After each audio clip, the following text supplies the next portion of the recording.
I would say three things to your generation, okay? Three recommendations. The first recommendation is to think about your savings and how much money do you have for savings. And the best way to think about that is to think, how much money do I spend each month and how much money do I have saved so that how many months am I going to be okay without that? And to value savings, right? And calculate it, because savings in that is freedom and security, and think about what that is. So that's the first. How much do I have for that? The second thing is, how do I save well? What should I put my saving in? And when thinking about what you should put your saving in, realize that the least risk investment that you think from volatility is the least risk investment, which is cash, is the worst investment over a period of time. And you could judge that by judging the rate of inflation in relationship to the after-tax income you're going to earn. So if you have an inflation rate that's 2 or 3% and you're earning 1% and you have to pay taxes on that 1% or the 1 or 2% that you're going to get, you're going to get taxed essentially at 2% a year, and that's going to be a problem.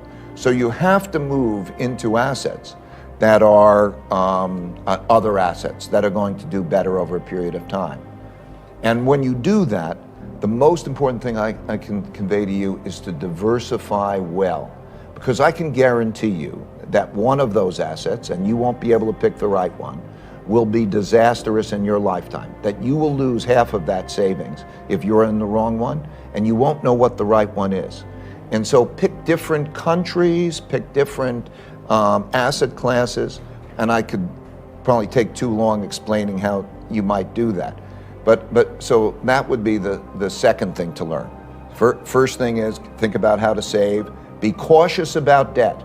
When you're thinking about debt, think about, is that debt going to help my savings or is it going to produce an income? Sometimes debt, like buying a house or buying an apartment or buying an asset, it produces forced savings. Forced savings is a good thing. Or if you're taking on debt and you're thinking, am I going to have that debt in an asset? That asset better produce more income than the cost of your debt. If you're using debt for consumption, that's not a good thing to do. Okay, you're giving up that safety. And number three, do the opposite of what your instincts are. If you're going to play the game, it has to be the opposite of what your instincts and the crowd says, because the market reflects the crowd. So you want to buy when no one wants to buy, and you want to sell when no one wants to sell, right? Right. So, and that's emotionally difficult, and probably you're not going to play that game well, because it takes a lot of resources to play the game. We spend hundreds of millions of dollars each year to try to play that game well, and it's a tough game to play well. So I would caution you about the market timing game, but I would say that if you're going to do it in the ways that are uncomfortable, because they're opposite your instincts.